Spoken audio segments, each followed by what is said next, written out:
주님 말씀 같이 봅니다. 오늘 우리에게 주신 말씀은 창세기 34장 5절에서 29절까지 말씀입니다.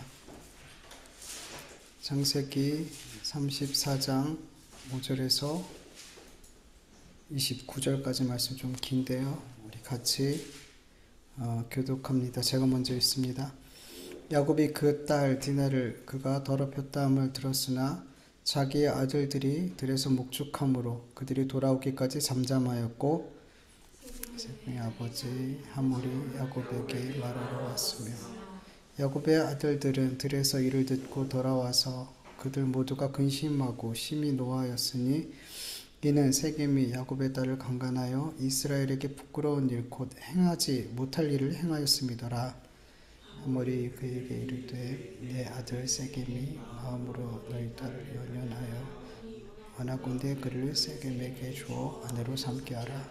너희가 우리와 통혼하여 너희 딸을 우리에게 주며 우리 딸을 너희가 데려가고 너희가 우리와 함께 거주하되 딸이 너희 앞에 있으니 여기 머물러 매매하며 여기서 기업을 얻으라 하고 세겜도 디나의 아버지와 그의 남자 형제들에게 이르되 나로 너희에게 은혜를 입게 하라. 너희가 내게 말하는 것을 내가 다 주리니 내게 주어 은혜가 되게 하라.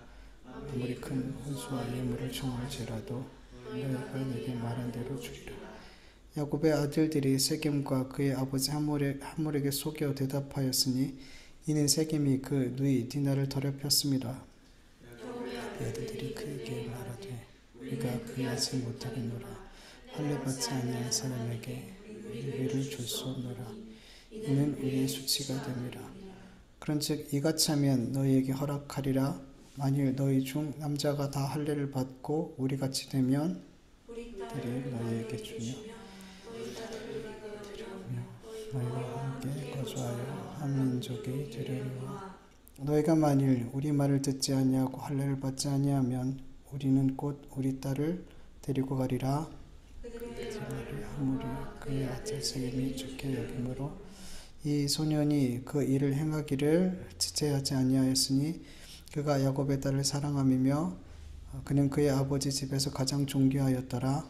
하몰과 그의 아들 세겜이 그들의 성읍문에 이르러 그들의 성읍 사람들에게 말하여 이르되 이 사람들은 우리와 친목하고 이 땅은 넓어 그들을 용납할 만하니 그들이 여기서 거주하며 매매하게 하고 우리가 그들의 딸들을 아내로 데려오고 우리 딸들도 그들에게 주자.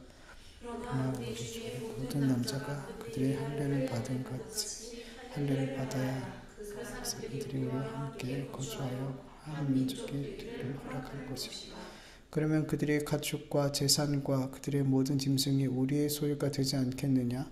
다만 그들의 말대로 하자. 그리하면 그들이 우리와 함께 거주하리라. 모든 자가 하몰과 그의 아들 세겜의 말을 듣고 성문으로 출입하는 그 모든 남자가 할례를 받으리라. 제3일에 아직 그들이 아파할 때에 야곱이 두 아들 디나의 오라버니 시므온과 레위가 각기 칼을 가지고 가서 몰래 그 성읍을 기습하여 그 모든 남자를 죽이고 칼로 하몰과 그의 아들 세겜을 죽이고 디나를 세겜의 집에서 데려오고 야곱의 여러 아들이 그 시체 있는 성읍으로 가서 노력하였으니 이는 그들이 그들의 누이를 더럽힌 까닭이라. 그들이 양과 소와 나귀와 그 성읍에 있는 것과 들에 있는 것과 그들의 모든 재물을 빼앗으며 그들의 자녀와 그들의 아내들을 사로잡고 집 속의 물건을 다 노력한지라. 시므온과 레위에게 이르되 너희가 내게 화를 끼쳐 나로 하여금 이 땅의 주민 곧 가나안 족속과 브리스 족속에게 악취를 내게 하였도다. 나는 수가 적은즉 그들이 모여 29절까지 읽기로 했죠. 집중해서 읽다 보니까 이제 다 넘어가게 됐어요. 저도 끝난지 모르고 저도 집중하게 됐어요. 그런 것 같아요. 이야기가 이렇게 나오면 집중하게 되는 것 같아. 여러분 오늘 본문 5절을 보면은 야곱은 세겜이 디나를 더럽혔다는 것을 듣고 목축을 하고 있는 아들들이 돌아오기까지 잠잠하였다 이렇게 기록하고 있어요. 여러분 지금 디나가 어디 있을까요? 예, 지금 디나는 야곱의 집에 있지 않았어요. 지금 세겜의 집에 있었어요. 17절을 보면 야곱의 아들들이 이제 디나와 결혼시켜 달라고 찾아온 하몰과 그의 아들 세겜에게 이렇게 말하죠. 너희가 만일 우리 말을 듣지 아니하고 할례를 받지 아니하면 우리는 곧 우리 딸을 데리고 가리라. 그러니까 집에 있으면 데리고 갈 필요가 없잖아요. 근데 지금 세겜이 집에 없더라는 그러니까 그 디나가 집에 없더라는 거죠. 그러니까 세겜이 디나를 성폭행한 이후에 디나를 자기 집으로 데리고 갔어요. 왜냐하면 세겜이 디나를 집으로 돌려보냈다면 야곱이 이 일로 인해서 세겜 지역을 떠나버리게 되면 디나와 결혼할 수 없게 되잖아요. 그래서 디나를 집으로 돌려보내지 않고 자기 집에 억류해 놓은 거죠. 세겜의 집에 억류되어 있는 디나가 얼마나 두렵고 불안하고 또 수치스럽고 후회스럽고 말로 다 할 수 없는 감정과 고통들이 그 속에 있었을 거예요. 그런 상황에서 혼자 가족들과 떨어져서 억류되어 있었더라는 거죠. 그런데 여러분 이렇게 디나가 세겜에게 성폭행 당하고 그의 집에 억류되어 있다라는 사실을 듣게 되었을 때 야곱이 아무 행동도 하지 않았고 침묵하고 있었어요. 아들들만 오기만을 기다리고 있었어요. 야곱은 아마도 아들들이 들어오면 이 문제를 상의하고 해결하려 했던 것 같아요. 그런데 여러분, 아들들이 돌아오기까지 그저 침묵하고 기다리고 있는 것이 야곱이 할 수 있는 최선이었을까요? 아니죠. 아니죠. 야곱이 이러한 모습을 보면서 야곱의 영적인 상태가 정말 정말 엉망이구나라는 것을 우리는 또 다시 확인할 수가 있어요. 여러분, 우리 그리스도인들이 어려운 일을 당하고 고난을 당하면 가장 먼저 하나님을 찾죠. 너무 자연스럽잖아요. 그냥 너무 자연스럽잖아요. 그런데 야곱은 이렇게 크고 어려운 일을, 너무 큰 일을 당했어요. 큰 어려움을 당했어요. 그런데 아들들이 돌아오기까지 아무것도 하지 않았어요. 야곱이 영적으로 깨어 있었다면 가장 먼저 뭘 했어야 돼요? 기도했어야죠. 여러분 신앙생활을 그렇게 열심히 하지 않는 사람조차도 그에게 감당할 수 없는 큰 고난과 어려운 문제들이 생기면 누굴 찾을까요? 하나님 찾아요. 이렇게 부교육자 사역할 때 새벽 예배 이렇게 인도하다 보면 늘 정해져 있잖아요. 새벽 예배 나오시는 분들은 딱 보면 알아요. 근데 안 나오시는 분이 계속 나올 때가 있어요. 그러면 10중 8구는 뭘까요? 어려운 일 생긴 거예요. 어려운 일 생긴 거예요. 예배 시간에 철야 예배든 수요 예배든 잘 안 보이던 분들이 와서 예배 드리기 시작한다 그러면 그분들 심판 가봐야 되는 거예요. 예배 자리에 안 오시는 분들이 자꾸 나왔다 그런 거는 거의 대부분은 지금 저분 되게 어렵다. 주일날만 얼굴 보이던 분들이 그렇게 어려운 일을 당하면 예배의 자리를 찾고요. 그리고 열심히 기도도 하고 그러더라는 거죠. 그렇게 열심히 신앙생활하지 않았던 분들도. 여러분 정말 야곱이 영적으로 깨어있다면 이렇게 아들들이 오기까지 손 놓고 그냥 기다리고 있는 것이 아니라 하나님께 부르짖고 기도했어야죠. 하나님께 기도하면서 왜 이런 어려운 일들이 우리 가정에, 우리 딸에게 임하게 됐는지 물어야죠. 그리고 더 나아가서 기도하게 되면 반드시 어디까지 가게 되냐면 하나님과 나의 관계를 반드시 살펴보게 돼요. 우리가 결국엔 기도하다 보면 어떤 문제 가지고 기도하다 보면 어떤 문제든 결국은 기도가 깊어질수록 어디로 가냐면은 하나님과 나 이 둘밖에 안 남아요. 문제는 다 없어져요. 결국엔 기도가 그래요. 하나님께서 여러 문제들 주잖아요. 근데 결국엔 기도하다 보면은 문제들은 없어져요. 그리고 하나님과 나만 남는 그런 기도를 하게 되거든요.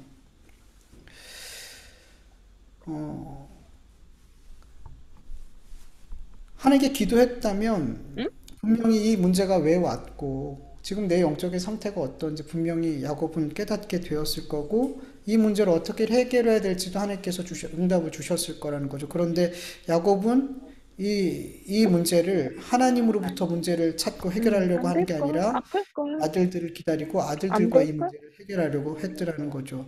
야곱이 숲곳에서 수년을 보내는 시간 육적으로는 쉼을 누렸지만 영적으로는 완전히 무너진 상태였다는 것을 또 여기서 확인할 수 있게 되는 거죠. 여러분 야곱이 외삼촌 라반의 집에 있을 때 그의 삶이 참 피곤하고 고되고 힘든 삶이었죠. 그렇게 육적으로 힘든 고난의 시간을 보낼 때 오히려 지금보다는 훨씬 영적으로 나았어요. 그때가 응? 훨씬 더 나았어요. 근데 이렇게 숲곳에서 아주 육적인 쉼을 누리면서 너무너무 영적으로 이렇게 침체기를 맞이하게 됐던 거죠. 하나님과의 관계가 많이 깨져버렸던 거예요.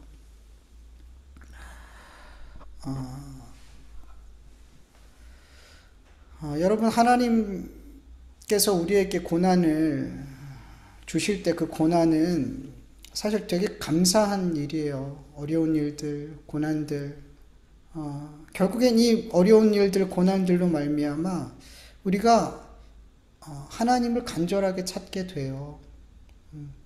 여러분, 간절함은 사실 내 안에서 잘 안 나와요. 상황에서 나와요. 우린 그런 존재들이에요. 그러니까 내 안에서 하나님께 정말 간절하게 기도하는 그 기도, 하나님께 부르짖는 그 간절함은 너무 부끄럽지만 우리 안의 중심에서부터가 아니라 상황이 그렇게 만들어줄 때가 너무 많더라는 거죠.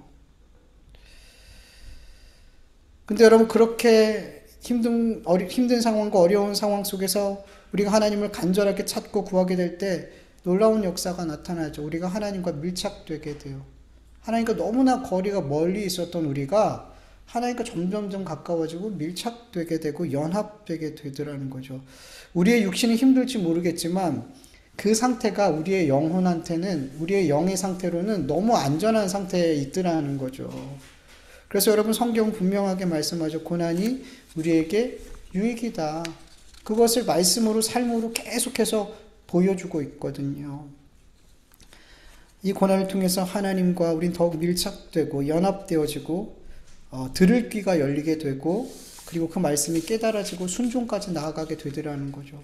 그러나 육신의 평안이 임할 때 우리의 삶에 많은 문제들이 사라지고 관계들이 회복되어지고 점점 우리의 삶이 그렇게 평안한 것처럼, 우리의 육신의 삶이 문제없이 안전하고 평안한 것처럼 보일 때 여러분, 하나님을 향한 간절함이 우리 안에서 점점 없어지게 되더라는 거죠. 그러면서 점점 우리는 영적 침체기에 들어가게 되더라는 거죠. 그래서 여러분, 고난이 있고 고난이 없고 평안하고 막 내가 원하는 일대로 만사 형통하고 잘 되고 막 이럴 때 여러분, 정말 그리스도인들은 정신 바짝 차려야 돼요. 정말 정신 바짝 차려야 돼요. 왜냐하면 육신이 평안하고 형통하고 내게 육신의 힘과 능력이 있을 때 우린 너무 금방 교만해진단 말이에요. 여러분, 교만이 뭐예요? 한마디로 내가 하나님 자리에 앉는 거잖아요. 나를 창조하신 하나님, 그분이 나의 삶의 왕이 되시고 주가 되는 게 아니라 내가 주인 돼버리는 거잖아요. 우리의 육신이 평안하고 형통하고 힘이 있고 이러면요, 여러분, 우린 별로 하나님을 필요로 하지 않아요. 하나님을 의지하지 않아요. 하나님을 향한 간절한 기도가 나오지 않아요.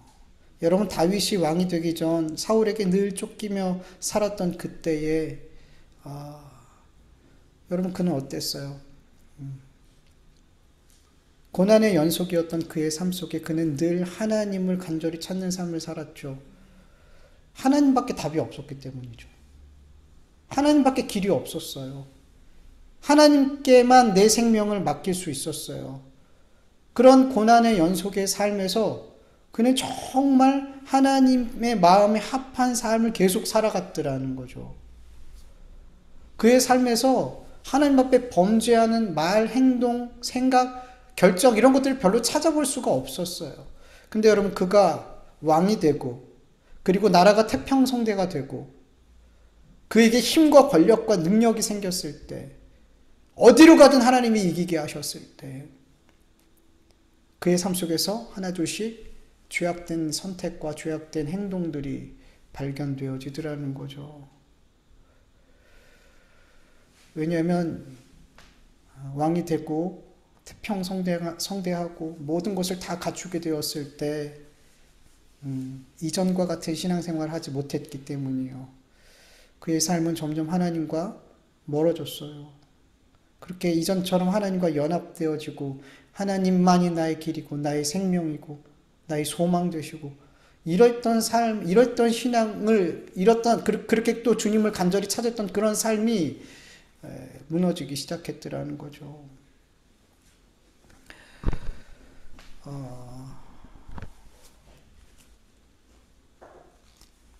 근데 여러분, 우리는 자꾸 상황과 형편에 따라서 한결같이 하나님을 대하지 못해요. 근데 너무 감사하고 너무나 다행인 건 우리는 한결같이 그렇게 못하는데 하나님은 한결같으시더라는 거죠. 하나님이 한결같으셔서 우리를 사랑하시고 멈추지 않고 은혜를 베풀어 주시더라는 거죠. 그래서 우리가 끝까지 하나님으로부터 떨어져 나가지 않고 결국에는 구원받을 수 있게 되는 거예요.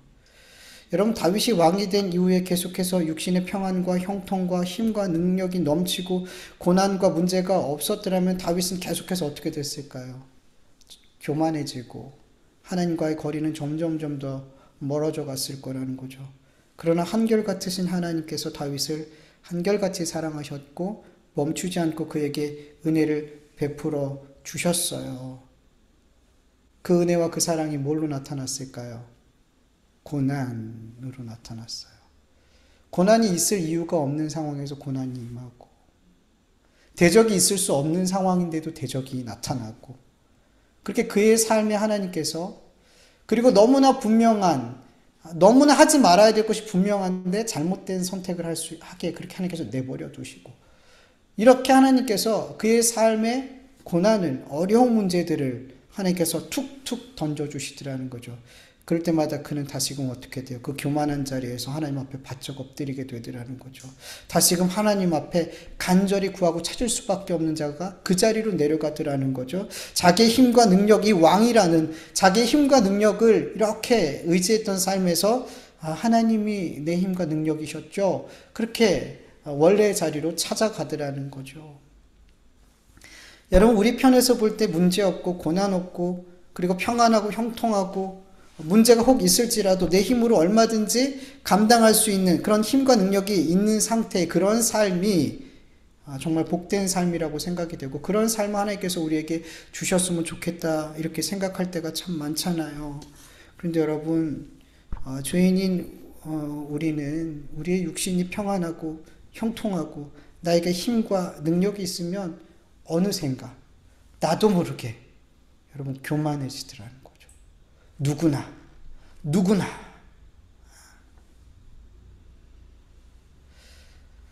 내가 내 삶의 주인이고 싶어 하더라는 거죠. 이게 죄인의 뿌리거든요. 근데 여러분, 교만의 삶의 끝이 뭐라 그래요, 성경은? 여러분, 심판이고 멸망이에요. 하나님께서 대적하세요, 교만한 자를. 잠언 12장 28절 세 번역으로 보면 교만에는 멸망이 따르고 거만에는 파멸이 따른다. 예레미야 13장 15절 너희는 들을지어다 귀 기울일지어다 교만하지 말지어다 여호와께서 말씀하셨습니다. 너무나 간단한데 너무나 무섭지 않나요? 너무 간단한데 너무 간단해서 너무 두렵게 느껴져요. 잘 들어. 귀 기울여서 들여. 교만하지 마. 내가 말했어. 너무 간단한데 너무 무서운 말씀이에요. 베드로전서 5장 5절 젊은 자들아 이와 같이 장로들에게 순종하고 다 서로 겸손하여 허리를 동이라. 하나님은 교만한 자를 대적하시되 겸손한 자들에게 은혜를 주시느니라. 아멘. 하나님뿐만 아니라 서로가 서로에게, 형제가 형제에게, 이웃에게, 서로가 서로에게 겸손해야 되는 거예요. 하나님은 교만을 너무너무 미워하세요. 그래서 그냥 교만하지 말아라고 그냥 명령하시는 거예요. 너희들 있을 자리에 있어라 라고 말씀하시는 거예요. 여러분, 죄인된 우리의 삶이 하나님 앞에 겸손히 엎드릴 수 있고 하나님을 나의 유일한 답으로, 나의 유일한 힘과 능력으로 붙들고 의지할 수 있는 상태는 우리의 육신이 형통하고 잘되고 힘 있고 능력 있는 그런 상태가 아니라 우리의 삶에 어려운 일들이 임하고 고난이 임하고 오히려 이럴 때 우리는 주님 앞에 겸손할 수 있게 됨을 여러분 인정하시길 간절히 원합니다. 여러분, 우리 그냥 그런 존재인 거예요. 아니라고 여러분 생각하지 마세요. 나는 힘과 능력이 있고 잘되고 형통해도 나는 그렇게 하나님을 간절히 찾을 수 있고 하나님만을 내 힘과 능력으로 나는 그렇게 인정할 수 있어. 이런 말 하지 마세요, 여러분. 우린 뿌리부터 죄인이기 때문에, 뿌리부터 교만하기 때문에 기회가 생기면 우리는 내가 왕 되려고 그래요. 교만이 그냥 너무 애쓰지 않아도 돼요. 애쓰지 않아도 올라와요, 내 안에서. 근데 하나님께서 우리에게 고난과 어려운 문제들을 주실 때 내가 어떤 존재인지가 너무 확인되어지는 거예요. 나의 무능함, 연약함, 나의 죄인됨, 내 안에 있는 모든 것, 내가 감추고 있는 이런 것들이 막 드러나게 하시는 거예요. 나의 연약함들이 막 보여지게 하는 거죠. 이 문제들로, 이 어려움으로 내가 어떤 존재인지. 근데 어떻게 교만해질 수가 있을까요?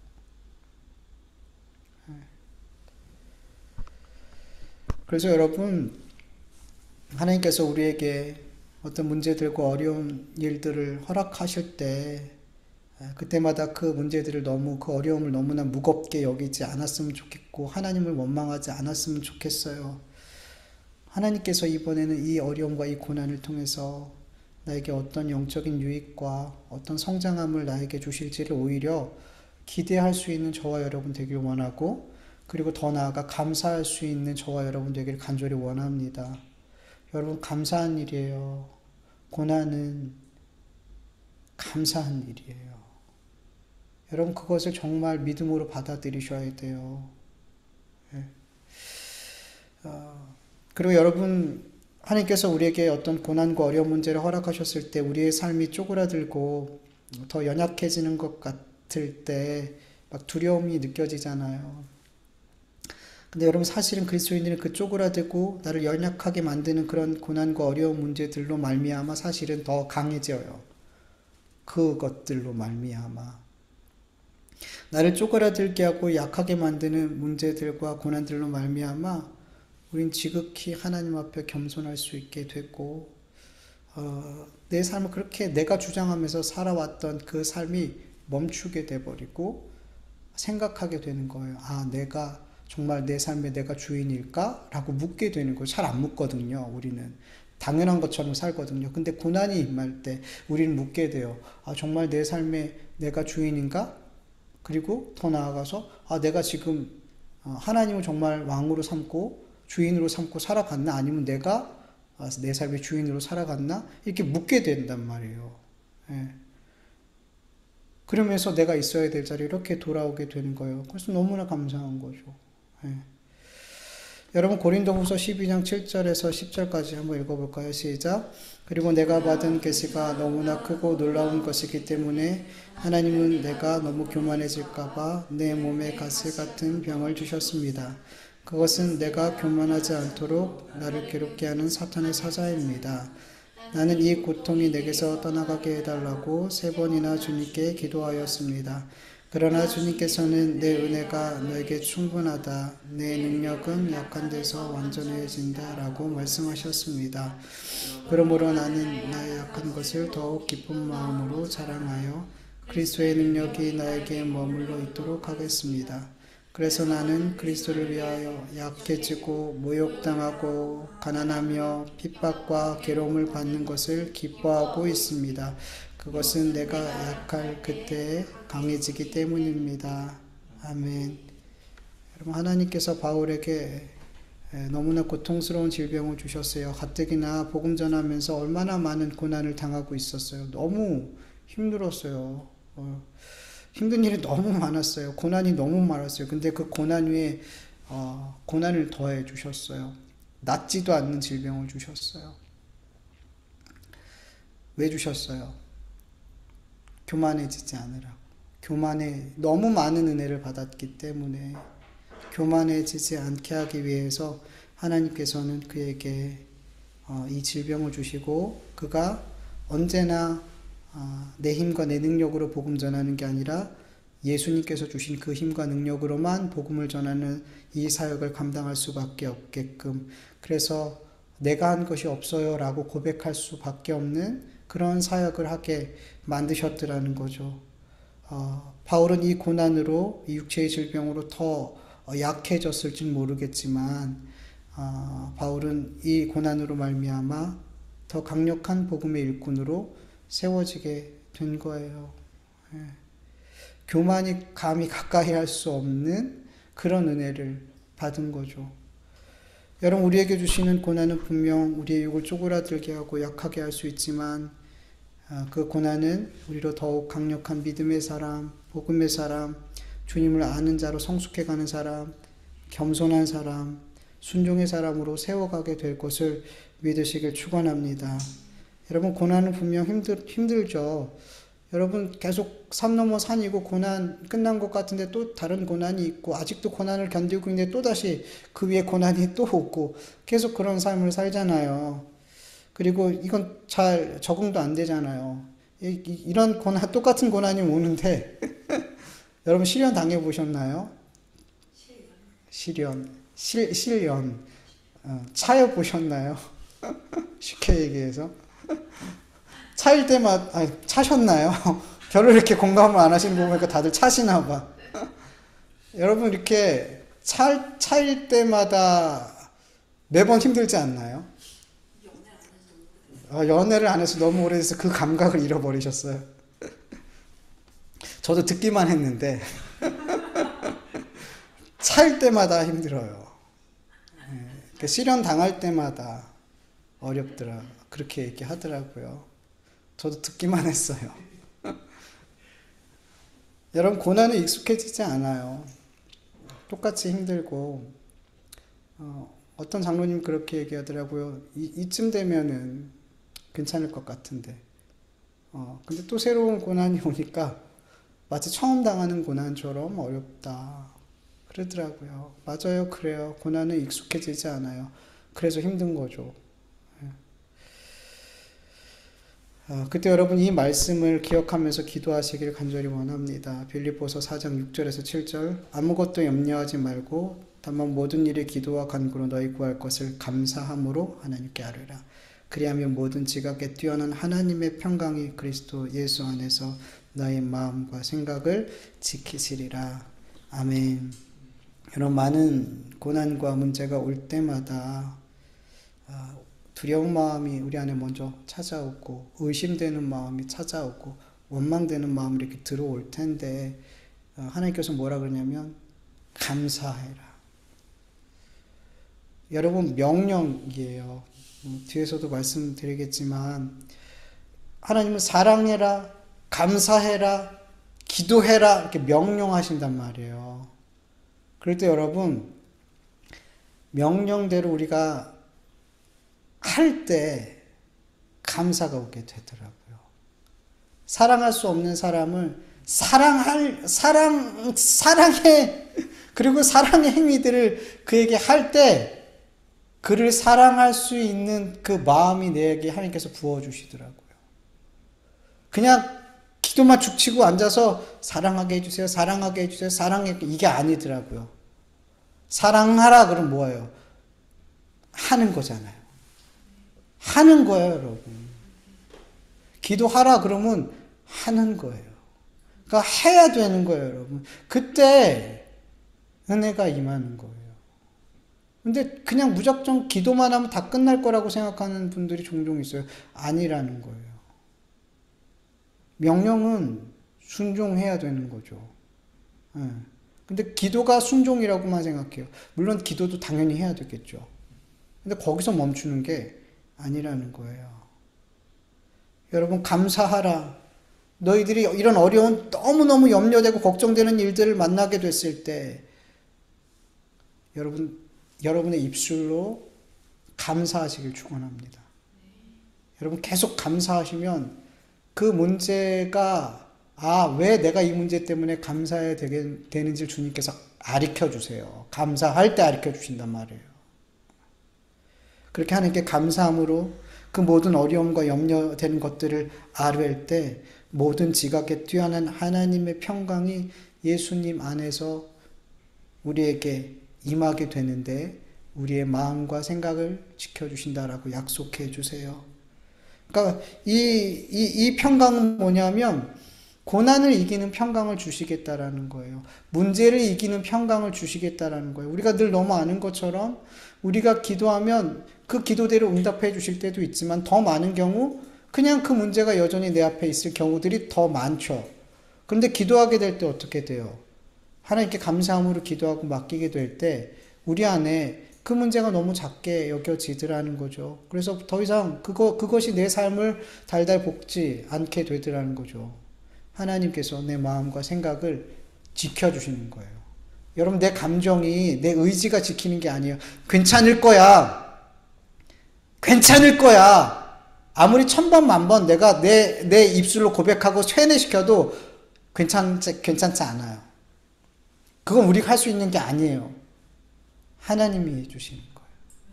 하나님이 내 안에서 내 마음과 생각을 지켜주셔야지 내 안에 평강이 임하는 거예요.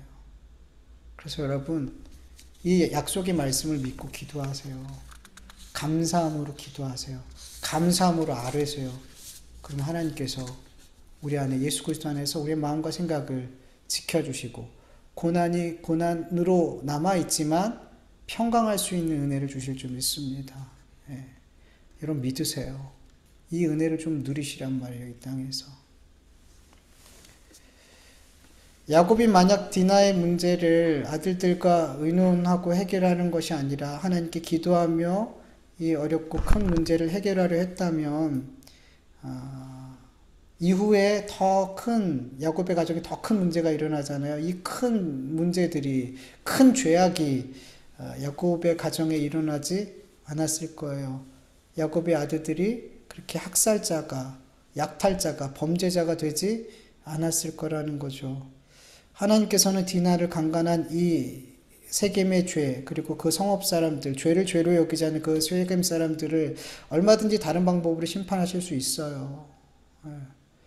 그런데 여러분 야곱이 이 문제를 하나님께 묻고 기도하며 하나님께 주시는 방법으로 해결하려 하지 않고 이 문제를 사실은 아들들한테 맡겼어요. 아들들한테. 즉 야곱은 하나님을 의지하지 않고 아들들을 의지했어요. 여러분 하물과 세겜이 찾아왔을 때 야곱이 한마디도 했을까 안 했을까요? 야곱이 한마디도 하지 않았어요. 지금 결혼을 위해서 온 거잖아요. 그러면 아버지들이 이걸 다 해결해야 된단 말이에요. 그 당시에는. 근데 놀랍게도 대화 가운데 야곱은 한마디도 하지 않아요. 누구만 말할까요? 아들들만 얘기해요. 네. 그러니까 뭐예요? 야곱이 아들들한테 다 맡겨버린 거예요. 이 문제들을. 하나님께서 야곱이 자신의 영적 상태가 어떠한지, 지금 하나님과의 관계가 어떠한지 이 디나라는 이 어려운 문제를 통해서 이렇게 보게 하려 하셨단 말이죠. 그런데 이 문제는 야곱이 이 문제를 하나님과 연결시켜서 이렇게 생각하지 않았어요. 이렇게 하나님께서 야곱을 주신 이 문제를 영적인 문제로 보지 않고 단순히 육적인 문제로, 육적인 어려움으로 받아들이고 육적인 방법으로 나보다 더 나은 아들들이 해결하면 되겠지. 그렇게 육적인 방법으로 해결하려 한 야곱에게 하나님께서는 더 큰 문제를 주시더라는 거죠. 여러분 하나님께서 우리의 삶에 어떤 고난의 문제를 허락해 주셨을 때 그 고난의 문제를 통해서 우린 가장 먼저 너무 잘 아는 것처럼 하나님과의 관계를 그리고 나의 영적 상태를 확인해야 되는 거예요. 하나님께서 말씀을 통해서 기도하는 가운데 예배하는 가운데 하나님의 뜻, 하나님의 말씀들을 우리 안에 분명히 우리에게 들려주신단 말이에요. 분명히 들려주신단 말이에요. 근데 영적인 귀가 닫혀 있어서 안 들려요. 좀 더 정확히 여기면 안 들으려고 해요. 하나님은 말씀하시는데 귀 막고 안 들으려고 해요. 그러니까 하나님이 그 귀를 열어주시는 방법을 사용하시는 방법 중에 하나가 뭐냐면 우리의 몸을 깨우는 거예요.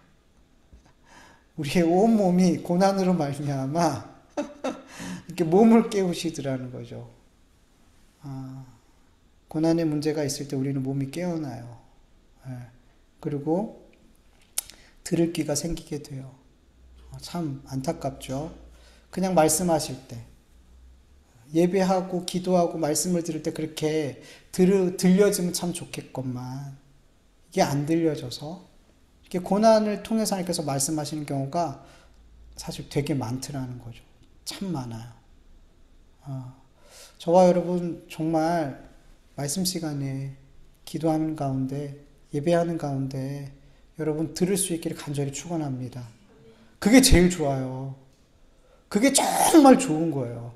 그래서 말씀 시간에, 예배 시간에, 기도할 때 하나님의 음성이 들려지고 깨달아지고, 그리고 그 말씀이, 깨달아진 말씀에 순종하고, 이 삶이 사실 되게 복된 삶인 거예요. 들려지는 삶. 말씀이 선포되는 곳에, 하나님께서 말씀하고자 하는 곳에 가장 깊이 말씀하시는 그곳에서 듣는 거, 그거 정말 복이에요. 그래서 여러분 예배 시간에, 설교 시간에, 또 여러분들 개인적으로 기도할 때 하나님이 음성이, 하나님께서 들려주신 어떤 그 깨닫는 마음들이 있다면 여러분 정말 큰 복인 거예요. 여러분. 정말 큰 복이에요. 근데 안 들려지니까, 그리고 우리가 모든 걸 다 듣지는 못해요. 하나님께서 우리에게 말씀해 주시는 것 가운데 잘 안 들으려고 하는 부분들이 있어요. 우리 안에 잘 안 듣고 싶어 하는 부분들이 있어요. 분명히 말씀하시는데 우리가 하나님 앞에 예민하게 듣는 부분도 있고 잘 안 듣고 하시는 부분들도 있단 말이죠. 외면하고, 저도 그런 게 있어요. 안 듣고 싶어 하는 부분이 있어요. 그래서 그 부분은 잘 기도도 안 해. 그런 부분이 있어요. 그러니까 외면하는 부분들이 있어요. 근데 그럴 때 어떻게 하시냐면 하나님께서 들을 수밖에 없게끔 하시는데 그 방법이 이제 고난인 거죠. 어려움인 거죠. 그래서 여러분, 하나님께서 내 삶에 어떤 어려운 문제와 고난의 문제들을 주셨을 때, 뭐 여러 가지 이유가 있겠지만 그 이유 중에 하나가 뭐냐면 내가 지금 못 들어서 그래요. 못 들어서 그래요. 그래서 여러분, 그런 문제들이 올 때는 하나님 앞에 나아가서 하나님, 제가 뭘 들어야 되죠? 제가 뭘 안 들으려고 하는 거죠? 여러분 묻기를 간절히 원합니다. 그럼 하나님이 기쁘게 알려주실 거예요. 그리고 그 말씀 붙들고 씨름하고, 그럴 때 여러분 우리의 영적인 침체에서 이렇게 벗어날 수 있는 거고, 바뀌어지지 않는 내 문제가 점점점 이렇게 바뀌어져 가는 것을 보게 될 거예요, 여러분. 여러분, 본문 8절에서 10절을 보면 세겜의 아버지 하몰이 야곱과 그의 아들들에게 이렇게 말하죠. 내 아들 세겜이 마음으로 너희 딸을 연연하여 하니 원하건대 그를 세겜에게 주어 아내로 삼게 하라. 너희가 우리와 통혼하여 너희 딸을 우리에게 주며 우리 딸을 너희가 데려가고 너희가 우리와 함께 거주하되 땅이 너희 앞에 있으니 여기 머물러 매매하며 여기서 기업을 얻으라. 하몰은 디나를 세겜에게 주게 되면 너희 이 땅에서 머물면서 매매하면서 여기서 기업을 얻을 수 있어. 사실 되게 매력적인 제안이에요. 떠돌아다니는 삶을 살고 있잖아요, 야곱은. 그런데 어디에 정착해서 기업을 얻을 수 있다라는 건 사실 되게 안정적이고, 그리고 땅도 넓어서 거기서 충분히 그럴 수 있대요. 그러니까 되게 매력적인 제안이죠. 그리고 세겜도 11절 12절 보면 이렇게 얘기하죠. 이 소녀만 내게 주어 아내가 되게 한다면 아무리 큰 혼수와 예물을 요구해도 다 주겠다. 어마어마한 거죠. 백지수표 준 거잖아요, 지금 하몰과 세겜은 야곱이 너무 거절하기 힘든 그런 조건들을 제시했어요. 야곱의 성정을 생각해 보면 이런 제안을 했을 때 마음속으로 어땠을 것 같아요? 좋아했을까요? 그래도 저도 한편으로는 그랬을 것 같은데 딸 문제이기 때문에 그렇게까지 좋아하진 않았을 것 같지만 그래도 되게 매력적인 제안이다 이런 생각을 했을 것 같아요. 근데 여러분, 이 너무나 좋은 조건을 듣고 야곱의 아들들이 뭐라고 대답하냐면 14절 15절 세부적으로 보면 그들은 세겜과 하몰에게 이렇게 말하였다. 우리는 그렇게 할 수 없습니다. 할례를 받지 않은 남자에게 우리의 누이를 줄 수 없습니다. 그렇게 하는 것은 우리에게 부끄러운 일입니다. 조건이 하나 있습니다. 당신들 쪽에서 남자들이 우리처럼 모두 할례를 받겠다고 하면 그 청혼을 받아들이겠습니다. 여러분, 이 야곱의 아들들의 말이 진짜일까요? 거짓말일까요? 거짓말이죠. 13절에 보면은 야곱의 아들들이 세겜과 그의 아버지 하모를 속여서 대답했다. 이거 거짓말한 거예요, 지금. 왜 거짓말을 했어요? 복수하려고. 여러분, 야곱의 아들들이 이 거짓말이 갑자기 그 자리에서 생각나서 말한 걸까요? 아니에요. 철저하게 준비된 거짓말이었어요. 그들은 가축을 칠 때 디나의 소식을 듣게 되었고 모두 다 근심하고 참을 수 없는 분노에 사로잡혔어요. 그들이 돌아오면서 뭘 했을까요? 그들은 복수를 생각했어요. 복수를 생각하고 어떻게 할지를 이미 다 계획을 짜놓은 거예요. 그냥 그 자리에서 생각나는 대로 말한 게 아니란 말이에요. 누군가를 속인다는 거는 어떤 계획을 갖고 속인다는 건 준비가 되어야 된단 말이죠. 그래서 그 자리에서 나온 거짓말이 아니에요. 그들은 준비했어요. 뭘 위해서? 복수를 위해서. 근데 이거를 야곱에게 말했을까요? 안 했을까요? 우리가 이런 생각을 갖고 있다. 안 했어요. 만약 했으면 야곱이 말렸을까요? 하라고 허락했을까요? 말렸을 거예요. 왜냐하면 30절에 보면은 실제로 복수가 성공한 다음에 야곱이 이렇게 얘기해요. 야곱이 시므온과 레위에게 이르되 너희가 내게 화를 끼쳐 나로 하여금 이 땅의 주민 곧 가나안 족속과 브리스 족속에게 악취를 내게 하였도다. 나는 수가 적은즉 그들이 모여 나를 치고 나를 죽이리니 그러면 나와 내 집이 멸망하리라. 여기서 보면 나가 몇 번 나오는지 몰라요. 내가 다 지금 너희 때문에 나 지금 죽게 생겼어. 그러니까 이렇게 그 일이 얼마나 자기에게 해로운 일인지 그는 알아서 그 얘기를 했다면 그게 얼마나 자기를 해롭게 하는 일인지 알았을 거예요. 그래서 절대 허락하지 않았을 거예요. 그래서 아들들이 말을 하지 않았어요. 자기들만 계획했어요. 그리고 거짓말을 한 거죠. 야곱은 그게 다 진짜인 줄 알고 그냥 옆에서 그냥 끄덕끄덕거리고 있었을 거예요. 그렇게 야곱의 아들들은 이미 세겜과 그 성읍 사람들에게 디나를 더럽힌 죄악에 대한 복수를 계획하고 있었어요. 디나를 사랑했던 세겜은 야곱의 아들들의 이 조건을 아무 의심 없이 이렇게 수락하게 되죠. 그리고 하몰이 세겜 사람들을 설득해서 모든 남자가 다 할례를 받게 만들었어요. 그리고 할례를 행하고 제3일에 가장 아파할 때 야곱의 두 아들, 디나의 친오빠죠. 시므온과 레위가 칼을 차고 성읍으로 들어가서 남자들을 학살하기 시작하죠. 이 두 사람이 이 성읍에 있는 모든 남자들을 죽인다는 것은 사실 이해하기는 어려워요. 그래서 아마 가장 이 일에 있어서 분노하고 이 일을 계획하고 앞장섰던 사람이 시므온과 레위였다라고 생각이 돼요. 그리고 종들도 함께 데리고 가서 이런 일을 하지 않았을까라는 생각을 해보게 돼요. 어쨌든 이 성에 있는 모든 남자들을 학살하고 거기서 끝낸 게 아니었어요. 그 성읍 안에 있는 집마다 들어가서 집에 있는 모든 것을 다 약탈했어요. 소와 양과 나귀를 다 빼앗았어요. 들에 있는 것까지. 들에 있는 건 뭐예요? 곡식. 성읍 안에 있는 것도 다 빼앗고 들에 있는 것까지도 그러니까 모든 것을 다 뺏었어요. 모든 걸 다 뺏었어요. 그리고 더 나아가서 그들이 죽인 그 남자들, 누군가에게 남편이고 누군가에게 아빠인 이 남자들을 다 죽였잖아요. 그리고 남겨져 있는 아내들과 자식들을 종으로 삼았어요.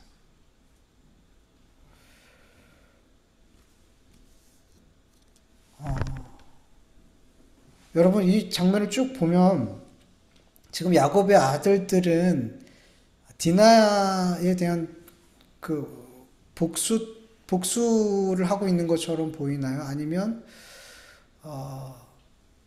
노략과 약탈, 살인 여기에 집중되어 있는 것처럼 보이나요?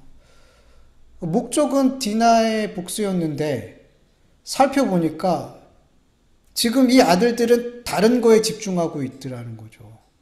죽이고 빼앗고 약탈하고 자기 것으로 취하고 여기에 집중되어 있더라는 거죠. 그리고 복수라고 하기에는 너무나 지나치고 끔찍하더라는 거죠. 여러분, 하몰과 세겜 그 가정만 사실 죽여도 충분한 복수가 되지 않나요? 충분하지 않나요? 그리고 도망갔어도 못 쫓아와요.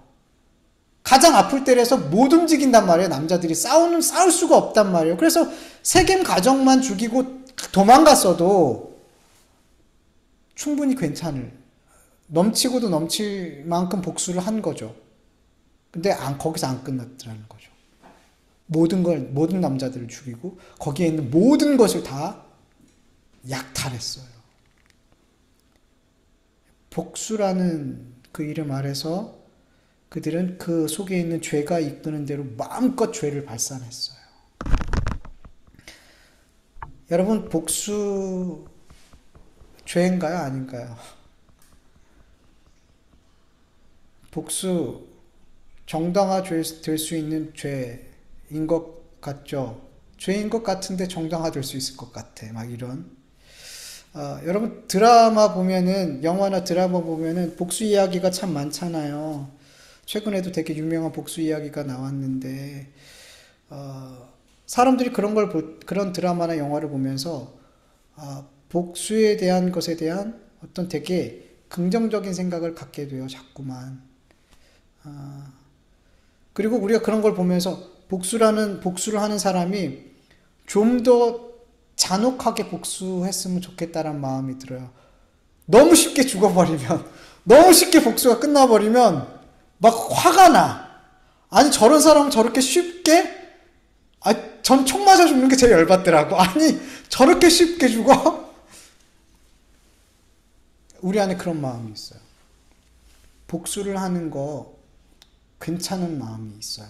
그리고 통쾌한 마음이 있고 막 대리만족이 되는 것 같고, 복수에 대한 되게 긍정적인 마음들이 우리 안에 나도 모르게 있는 것 같고, 복수를 하는 사람은 오히려 착한 사람처럼 보이고, 이런 마음들이 우리 안에 영화를 보면서, 드라마를 보면서 그 마음이 내 안에 너무 자연스럽게 드는 것을 보면서 생각하게 되죠. 내가 너무 끔찍한 죄인이구나.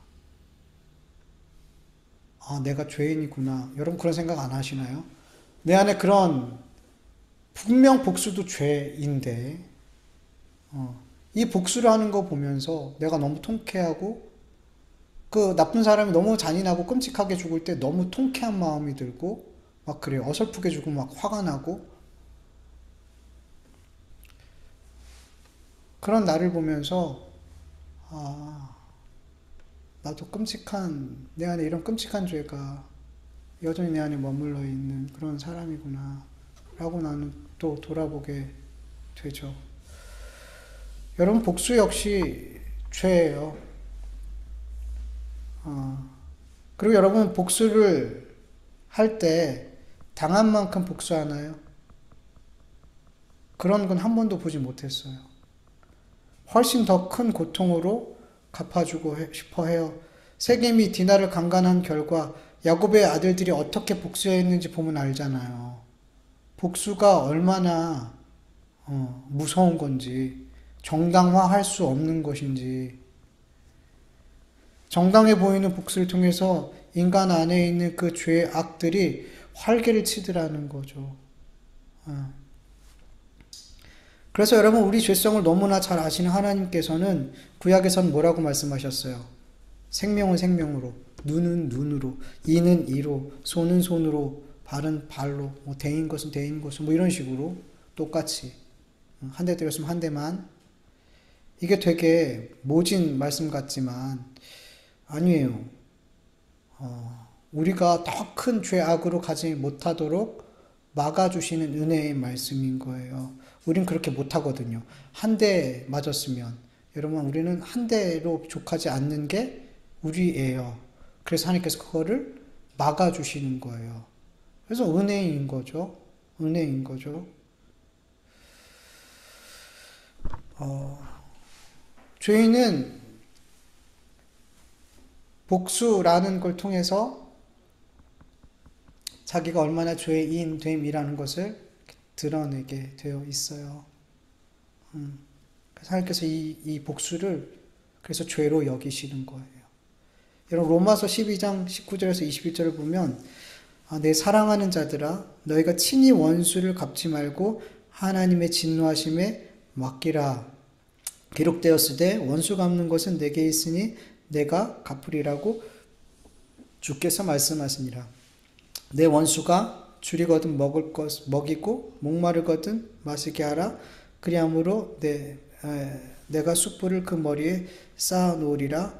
악에게 지지 말고 선으로 악을 이기라. 이 말씀을 읽는데 고개를 휘어졌죠. 이렇게 진짜 이거는 도대체 이 말씀은 여러분 하나님께서 친히 원수를 너희가 갚지 말고 하나님의 진노하심에 맡기다. 이 말씀은 그 원어로 보면은 절대로 복수하지 말라는 거예요. 절대로. 복수는 내 거야. 진노하는 건 내 몫이야. 그러니까 하나님의 몫인데 여기서 맡기다라는 건 넘겨주는 거예요. 위탁하는 거예요. 그러니까 더 이상 내 게 아닌 게 돼버린 거예요. 근데 그걸 내가 해버렸어. 하나님이 해야 되는 거를 내가 해버렸어. 그럼 뭐가 될까요? 월권이죠. 월권 행하는 거예요. 네. 그리고 더 문제는 내가 왜 월권을 하냐면 하나님의 공의를 내가 못 믿기 때문이에요. 그러니까 이게 복수라는 게 단순한 게 아니에요. 이건 하나님을 향한 월권이며 하나님의 공의와 하나님의 정의를 내가 못 믿는 거예요. 그래서 내가 공의와 정의를 세우는 거예요. 뭘로? 복수로.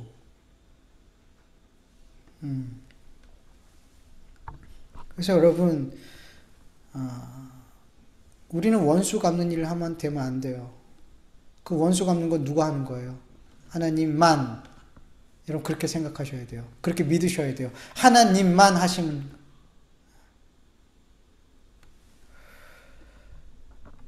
여러분 우리가 신앙생활할 때 원수 같은 사람 있죠. 복수해주고 싶은 사람 있죠. 그런 사람 만날 때 있죠. 저도 만나봤죠. 여러 명 만나봤죠.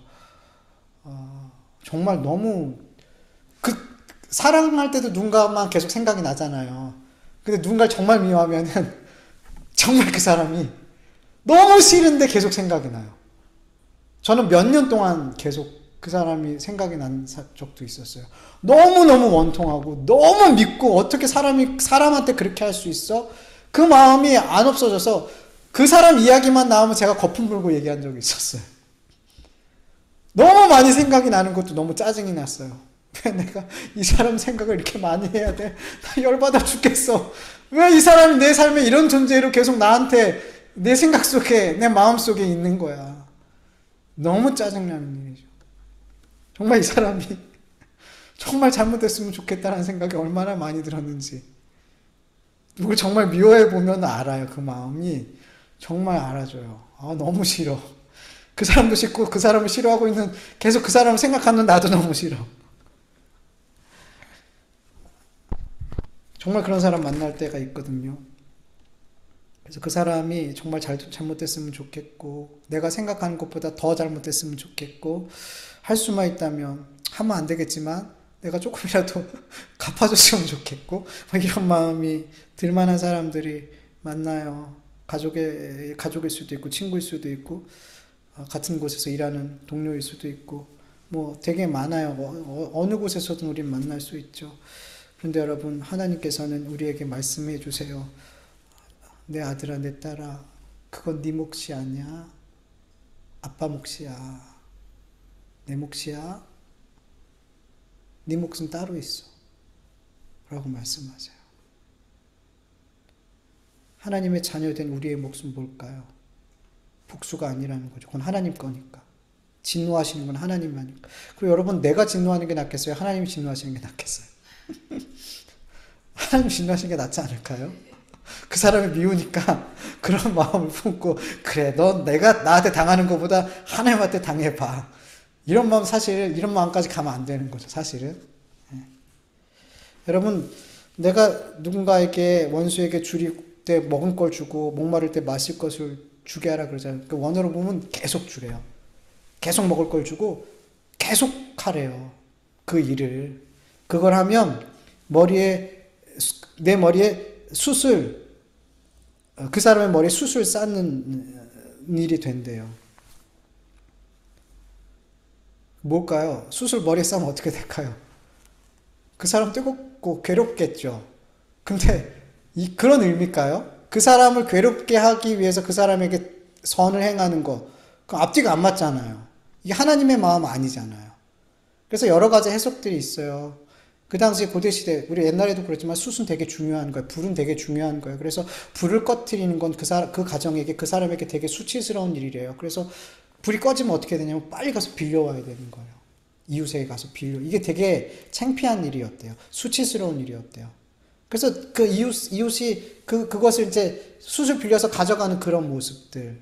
그래서 이것을 이제, 새 번역은, 어떻게 번역하냐면, 낯뜨겁게. 숯을 올린다 이걸 낯뜨겁게 이렇게 표현하고 현대인의 성경은 부끄럽게 그러니까 부끄럽게 하는 그 사람에게 선을 행하는 그 자체 나에게 원수 같은 나에게 해를 입히고 악을 행했는데 그 사람에게 선을 행하는 것은 그 사람을 부끄럽게 하고 낯뜨겁게 하는 일이래요. 그래서 어디까지 나가게 하는 거예요.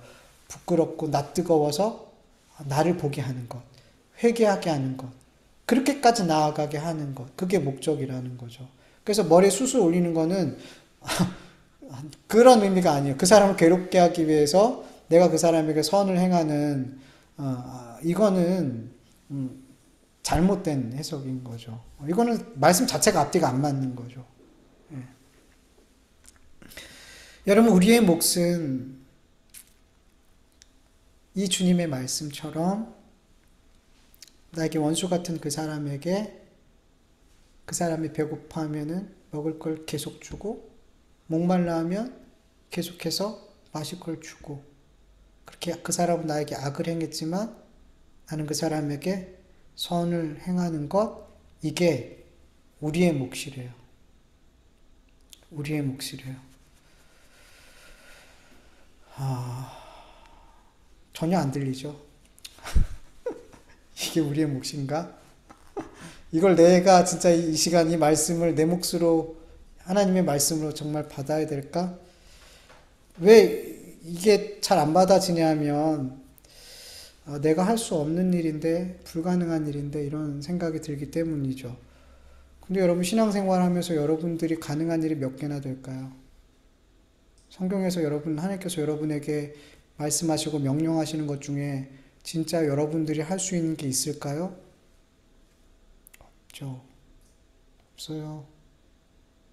다 주님의 은혜가 우리에게 임할 때 할 수 있는 일들이 전부예요. 그래서 여러분, 이 일들은 우리가 할 수 없어요. 그걸 인정하는 거죠. 당연하죠. 못해요. 우리는 그럴 수 있는 존재가 아니에요. 그에게 복수만 안 하는 것만 해도, 복수를 생각하지 않는 것만 해도 너무 기특한 거죠. 그것만 해도 너무 잘하는 거죠. 근데 거기에 멈추는 게 아니래요, 우리는. 그래서 여러분, 우리는 그 사람이 용서가 되어지도록 계속해서 뭐 해야 돼요? 구하는 거예요. 용서가 되어지도록 구하는 거예요.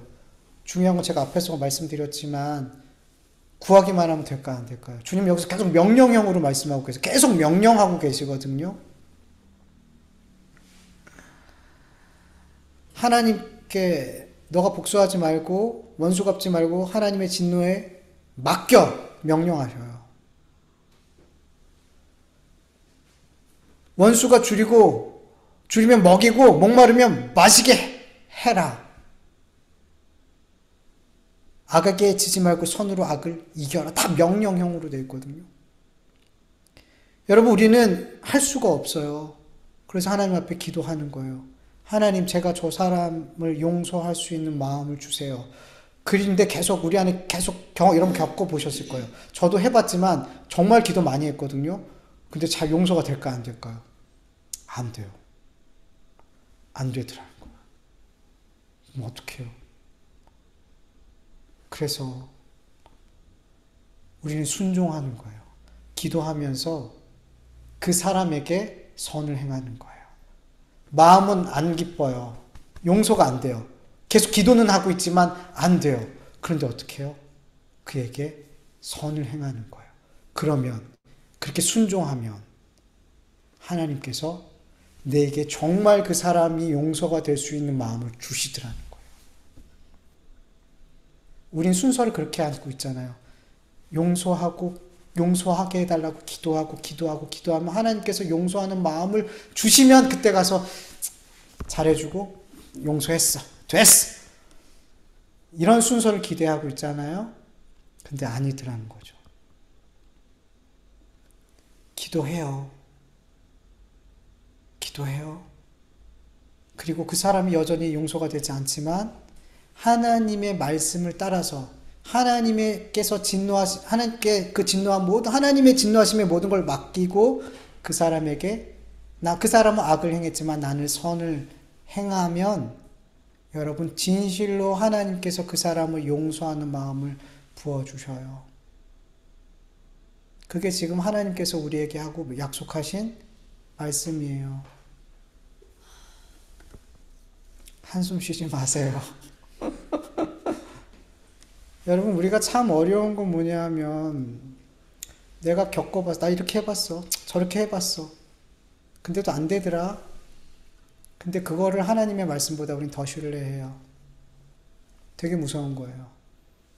근데 하나님께서는 그런 교만한 우리의 하나님의 말씀보다 내 경험을 더 믿는 이것도 나중에 다 깨주신다는 것을 여러분 믿으시길 축원합니다. 저도 깨졌어요. 그분이 더 이상 밉지 않아요. 더 이상 생각이 잘 안 나고요. 그분이 되게 안타까운 소식을 들었을 때 너무 행복해. 이런 마음보다는 불쌍하고 안타깝고 이분 이제 어떻게 살아갈까? 이분 가정은 어떻게 될까? 라는 걱정스러운 마음이 들어오더라고요. 저는 그분에게 그런 마음이 제 안에 생길지 몰랐어요. 저는 영원토록 그분을 계속 원수처럼 생각하면서 살 것처럼 생각이 됐거든요. 근데 하나님 그렇게 만들어 가시더라고요. 그러니까 제 안에서 일어나는 게 아니에요. 제가 한 게 아니에요. 하나님이 그 마음을 주시더라고요. 그래서 여러분 하나님의 말씀을 믿으세요. 믿으시고 순종하세요. 그러면 하나님께서 이 하나님의 말씀처럼 내 삶에 이루시고 역사한다는 것을 여러분 믿으시길 축원합니다. 여러분 나 같은 사람이 예수 그리스도의 십자가의 구속으로 말미암아 하나님의 자녀가 되고 천국 간다는 게 여러분 정말 이 세상 그 어떤 것보다 여러분 믿기 어려운 일이죠. 여러분 이게 어떻게 믿어져요? 근데 여러분 믿어지지 않으세요? 저는 그게 너무나 믿어지거든요. 하나님 어떻게 저 같은 사람이 이렇게 하나님 말씀을 전하는 것조차도 저는 너무나 저에게는 과분한 은혜인데 제가 하나님의 자녀로 천국 가요? 이거는 생각으로는 이해할 수가 없지만 여러분 그게 그냥 믿어지더라고요. 여러분 이것보다 더한 일이 어디 있어요? 지금 이 말씀보다 더 불가능하고 더 믿기 어려운 일이 지금 내 삶에 믿어지고 있잖아요. 그런 것처럼 여러분 성경에서 많은 말씀들이 안 믿어지고 정말 그렇게 될까? 라고 생각될 때 여러분 내가 구원받았다는 게 믿어진다는 이 사실을 여러분 확인해 보세요. 이걸 다시 붙들기 바라요. 그러면 그 어떤 것이 안 믿어질까요? 나 같은 사람이 지옥 갈 수밖에 없는 내가 예수님께서 하나님이신 예수님이 십자가에 죽으셔서 내가 모든 앞으로 지을 죄까지 다 용서함을 받고 하나님의 자녀가 되는 권세를 얻고 이 땅에서 천국을 맛보면서 살아가고 있다는 이 놀라운 사실이 경험되어지고 믿어지고 있는데 도대체 어떤 말씀이 안 믿어질 수 있냔 말이죠. 제가 늘 종 얘기 드리잖아요. 지난번에도 얘기 드렸잖아요. 하나님은 믿지 않을 수 없는 하나님이에요. 믿을 수밖에 없는 하나님인 거예요. 여러분 정말 하나님을 믿으세요. 믿음이면 다 해결이 돼요. 그래서 여러분, 우리가 정말 구할 건 사실은 하나님 제안해 주신 이 믿음이 내 삶의 믿음으로 발동했으면 좋겠어요. 내가 날마다 예수 그리스도로 말미암아 구원받은 자녀라는 것이 매일매일 이렇게 제안해서 뜨겁게 확인되어졌으면 좋겠어요. 여러분, 그것만 우리 안에서 늘 확인되어진다면, 내가 하나님 예수 그리스도로 말미암아 하나님의 자녀되고 하나님의 나라를 기업으로 이미 받았다는 이 사실만 날마다 우리가 기억하면서 살아도 여러분, 하나님의 모든 말씀이 다 믿어질 거예요. 내 삶에 다 성취가 될 것을 믿고 순종의 자리로 나아갈 수 있는 용기가 생길 줄 믿습니다. 여러분, 어렵지 않아요. 날 구원해 주신 예수님이세요. 날 구원해 주신 예수님께서 내 삶 속에서 무엇을 못 이루어 가실까요? 여러분, 예수님을 믿으세요. 그러면 됩니다. 그러면 됩니다. 용서할 수 없는 사람도 날 구원하신 예수님이 용서하게 만들 줄 믿습니다. 그래서 믿으시고 악으로 선을 이기는 저와 여러분 되기를 간절히 축원합니다. 그 일도 주님께서 해결해 주시고 행해 주실 줄 믿습니다. 우린 못해요. 그러나 주님은 행하십니다. 그런 좋으신 하나님입니다. 우리 안에 이 믿음이 늘 충만하길 축원합니다. 우리 같이 말씀을 기억하면서 잠시 기도드리죠. 아버지 하나님, 감사합니다. 오늘도 하나님 앞에 찬송드리고 기도드리고 또 예배 올려드리고 말씀을 드릴 수 있도록 도와주시고 감사합니다. 하나님, 오늘도 주신 말씀 속에서 주님이 얼마나 좋은 주님이신지, 주님께서 주신 이 믿음이라는 선물이 얼마나 놀라운 선물인지, 주님이 나를 예수 그리스도 안에서 태초부터 사랑하셨고 창세 전부터 사랑하기로 작정하셨고 하나님의 자녀로 세워주셨고 내가 되어 이 땅에 내시고 나를 하나님이 얼마나 사랑하는지 그것을 깨닫게 하시고 믿게 하여 주시니 얼마나 감사한지 하나님, 우리가 정말로 예수님을 믿는 삶을 살게 하여 주시옵소서. 때로는 영적인 침체기가 올 때가 있습니다. 내 맘대로 내 뜻대로 내가 왕이 되어서 죄악을 따라서 내 죄악을 따라 살아갈 때도 있습니다. 그러나 하나님이 택하고 하나님이 사랑하시기로 작정한 자들을 하나님은 반드시 끝까지 사랑하시고 구원해내실 줄 믿습니다. 전능하신 하나님, 그 전능하신 하나님의 그 사랑 역시도 전능한 사랑이라는 것을 믿습니다. 우리는 사랑할 수 없는 사람을 사랑할 수 없습니다. 그러나 우리 하나님은 그 전능하신 사랑은 사랑할 수 없는 자도 결국엔 사랑하시고 사랑의 열매를 맺게 하시는 하나님이신 줄 믿습니다. 하나님, 우리가 정말 늘 하나님이 나를 사랑하시고 나를 구원하신 이 놀라운 은혜를 베풀어 주신 이 불가능한 일을 이루어 주신 하나님이라는 것을 믿게 하여 주시옵소서. 하나님의 말씀처럼 우리가 그 말씀의 약속처럼 그렇게 예수 그리스도로 말미암아 우리가 구원을 받은 것을 너무나 확실히 믿고 있습니다. 하나님, 이 믿음을 주신 주님, 이 성경의 모든 말씀을 그대로 믿게 하여 주시옵소서. 그래서 아무리 불가능한 말씀처럼 보이는 말씀이라도 내가 구원받은 이 불가능한 일이 믿어진 것처럼 이 모든 말씀들이 믿어질 수 있는 은혜를 베풀어 주시옵소서. 주님 은혜 베풀어 주시옵소서. 주님 은혜 베풀어 주시옵소서. 감사하며 예수님의 이름으로 기도드립니다. 하나님, 감사합니다. 오늘도 이렇게 하나님 앞에 나와서 예배할 수 있는 것 자체가 은혜임을 믿습니다. 하나님 앞에 찬송드리고 기도를 드리고 예배를 드리고 말씀을 듣고 이 모든 것들이 예수 그리스도로 말미암아 하나님 앞에 다 기쁘게 상달되는 이 모든 것들이 되게 하여 주시옵시고 하나님께는 영광이요 우리에게는 하나님 주시는 참 평안과 기쁨이 되는 이 예배가 되어줄 수 있도록 은혜 베풀어 주신 줄 믿습니다. 하나님, 우리가 연약합니다. 그래서 우리가 이 연약함을 따라서 우리의 죄를 따라서 그렇게 살아갈 때가 너무나 많습니다.